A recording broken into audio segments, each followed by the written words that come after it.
Is it possible that Diego Lopes has improved enough in the 9 months since his last fight against Alexander Volkanovski to take the featherweight crown? Also in this video, we're going to be discussing the fight between Dan Hooker and Benoit Saint Denis. That is a fight perfect for the casuals. And then on top of that, we've got Rafael Fiziev against Mauricio Ruffy, which guarantees to be a technical stand-up battle. Anyway, guys, welcome back to Alex on MMA. Hope you're having a better day than I am. It's been a bit mental today. But as promised, I'm honouring my commitment to do a video every Thursday previewing the weekend's fights and a video on a Monday recapping. And yes, that is my dog just scratching himself in the corner, I think, hoping he's going to be quiet sometime soon. But with that being said, let's get into the main event because this is a guaranteed banger. Look, it really delivered last time. Diego Lopes had his moments. He dropped Volkanovski, and it was a flash knockdown. Let's call it what it was. He didn't spin Volkanovski's chin and have his legs completely wobbled. He knocked him, sent him off balance, sent him off his feet. A legitimate knockdown. But Volkanovski showed that he could recover very quickly. And then Diego Lopes just got a bit outclassed by Volkanovski. One of the problems that we've seen from Diego Lopes is that he does rely on his chin a hell of a lot, and no more so than in that fight against Volkanovski. He has this stance where his head stays on the centre line, his chin's fairly tall, and he has his hands out here. And he does get hit a lot, but because he's so durable, once the fighter enters his range, and he's got fast hands as well, he can normally do a lot of damage. But one thing that we've seen Volkanovski do, especially in his prime, when you think back to those fights, the third fight against Max Holloway, against Korean Zombie, that period of his fights, he was so good at getting his shots off, then getting out of the way to avoid any kind of counters. So stylistically, it was a bit of a nightmare matchup for Diego Lopes. And with that being said, if nothing's changed with either one of these fighters heading into this match, then surely it will be repeat rather than revenge. That's what you would imagine anyway. But the question comes down to this. How much decline has there been from Alexander Volkanovski 9 months down the line without a fight? Yes, there's been recovery time, sure, but also there's been time for him to age, for him to get older, for him to lose a yard of pace, as we say in football terms. Whereas Diego Lopes, we saw his fight against Jean Silva, who just won at the weekend against Arnold Allen. Diego Lopes, the approach that he took, particularly in that first round against Jean Silva, Jean Silva, I'm just going to be alternating at this point because no one has clarified which is the correct way to say it. But what we saw in the first round between Diego Lopes and Jean Silva gives me a bit of hope that if he applies a similar game plan in this fight, then he could have some success. So what am I talking about there? Diego Lopes started fast against Jean Silva, and Jean Silva is typically quite a slow starter anyway. Look, Arnold Allen took the first round off him this weekend, but Diego Lopes put it on Jean Silva, took him down, dominated him. Could have been a 10-8 round because of the damage that Diego Lopes was able to do on top of Jean Silva. Now, I'm not saying that he can do the same to Volkanovski. Volkanovski's ridiculously strong. His takedown defense is really good. Look, he was able to go back and forth with Islam Makhachev in that first fight. Probably tells you all you need to know about Volkanovski's takedown defense. And yes, that is my dog scratching again, so I'm just going to give him a nice little gentle tap on the head there with my foot. But anyway, yeah, that tells you all you need to know. Volkanovski has very good takedown defense. However, Diego Lopes, even if he can't get the takedown on Volkanovski, it's really important that that first round, he claims it, makes it his in this fight, gets Volkanovski on his heels, and he's able to land those heavy hands. We saw him knock out Brian Ortega and then wake him up again with a follow-up shot. We need this kind of Diego Lopes if he's going to have success in this fight. Because Volkanovski's another fighter who really builds into a fight. He goes through the gears. This is what made him such an elite fighter, such an elite champion. It's because even if the first round was fairly even, you know that his opponent might have hit their peak in that first round. But Volkanovski is only going to grow into a fight. He's only going to get better. Controversial, some might say, but he kind of dropped Islam Makhachev in the fifth round of their fight. I didn't see it as a knockdown, but many people do. Regardless, he really built himself into that fight. He got better as it went along.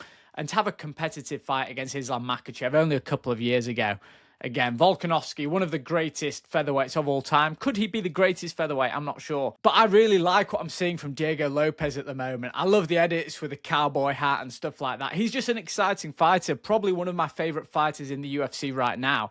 And you can see by the fact that the UFC have given him this rematch so soon after losing to Volkanovski the first time, that they are really pushing Diego Lopes, and they believe that he could be a Brazilian-Mexican superstar. And this could be the best opportunity he has in a while. And with that being said, let's talk about Volkanovski. Do we think that there is a risk that he has aged overnight?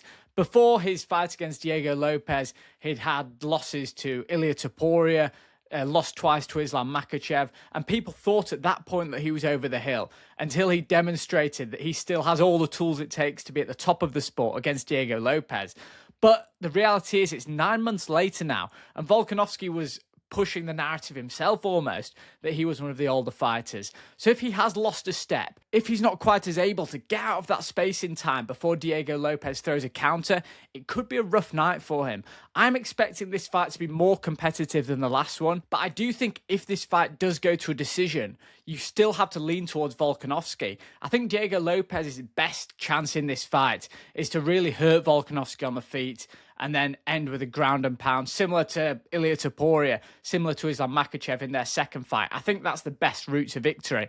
I just think Volkanovski is too experienced. His ring craft is too good that if the fight does go all the 5 rounds, you can see him edging out 3 of those rounds. That's just the way that veterans and the elite fighters in this sport work. Similar to Izzy towards the back end of his career before his losses, he was really game planning intelligently, winning enough rounds that he'd keep his belt. That was the real strategy behind it. Whereas when someone's a bit more raw like Diego Lopes, and they're not necessarily thinking about how many minutes are left in a round and just trying to steal each round, they're trying to win the fight, they're trying to end the fight. I do think that Diego Lopes' best chance is trying to stop Volkanovski, really testing that chin.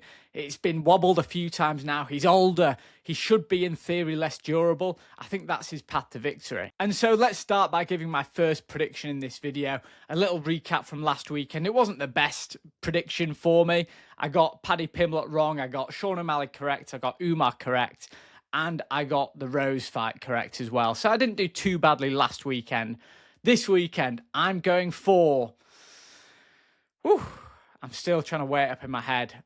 My heart is probably going for a Volkanovski decision. My head is thinking round 3 TKO to Diego Lopes. I think those 9 months could have made something of a difference. And look, he didn't need to be massively different for Diego Lopes to win last time. It was a close but clear fight, I want to say. Volkanovski clearly outworked, outskilled Diego Lopes then. But look, I just think Diego Lopes, he threw himself into the fire in his last fight. I think he's going to be out there looking for the finish, and I think that it will be there. So I'm going for a 3rd round Diego Lopes knockout. Moving on to the next fight, which is an incredible one. Mauricio Ruffy against Rafael Fiziev. Now, this is going to be a stand-up. If you're a fan of technical striking, this should be brilliant for you. You look at Mauricio Ruffy's check hook where he leans back, throws that long hook out, a thing of beauty. It looks the other way, doesn't it? It's like a no-look hook. No-look hook. And then we have, on the other end, Rafael Fiziev, who's been blessing us with his beautiful switch kick and crisp striking for a few years now. I think this is really good matchmaking by the UFC. And the problem that I do have with Rafael Fiziev is that his striking's so good, but I just think that he lacks the power in this division, which means that he needs to win decisions and win decisions clearly to get his hand raised. He's rarely putting fighters out of there. It's similar to his bouts against Justin Gaethje, the 2 fights where he had a lot of early success, then gassed himself out, got tired, and Justin Gaethje was able to land more on him. But at no point really did Fiziev have Gaethje in any real trouble there. This could be down to a couple of things. Fiziev is fairly small for the weight class. I know he's a little tank, but he did speak about going down to featherweight previously in his career, and that ship has probably sailed now as he's got older. But maybe, looking back, that could have been quite a good move. But instead, he's going with his muscle-bound frame into the lightweight division in this really good matchup against Mauricio Ruffy. Now, Ruffy, did he get fraud checked last time out against Benoit Saint Denis? That's debatable. His ground game, his grappling is clearly lacking. That much is evident. You need to remember that Benoit Saint Denis got comfortably out-grappled and mauled in what could have been a 10-7 round against Renato Money Moicano in their fight. And then when he faced Mauricio Ruffy, he was able to control him far too easily, get him out of there. But in this fight, I'm not really seeing grappling playing much of a factor. I think it's going to be a real nice chess match, a lot of feints, a lot of crisp striking from both guys. And I think Mauricio Ruffy probably just has an edge when it comes to the power. I can kind of lean towards him getting a knockout finish. I do think that clearly Mauricio Ruffy has a power advantage here. He's got more weapons when it comes to his spinning attacks and things like that. But there is a caveat before I go on to my prediction that I do want to make. Because if Rafael Fiziev decides to employ some grappling here, because we saw him take down Justin Gaethje a couple of times in their fights, if he goes for that approach and tries to nick one or two of the grounds by taking Ruffy down and landing some ground and pound as well, because just taking Ruffy down won't be enough. But if he's able to take Ruffy down, land some ground and pound on him, that could be a route to victory. But if both these guys stay standing, I think I can see either a decision or a late third round TKO finish going to Mauricio Ruffy. I think he's got more weapons than Fiziev. He's got a longer reach. And that kind of thing can't be underestimated when you're thinking about two strikers going head to head. So my second prediction, this is a real, I don't know if I even believe this myself, but this is what my head's telling me right now. I'm going Mauricio Ruffy, third round TKO. A lot of finishes on this card, apparently. Moving on to Benoit Saint Denis. This is the final prediction I'm making in this video.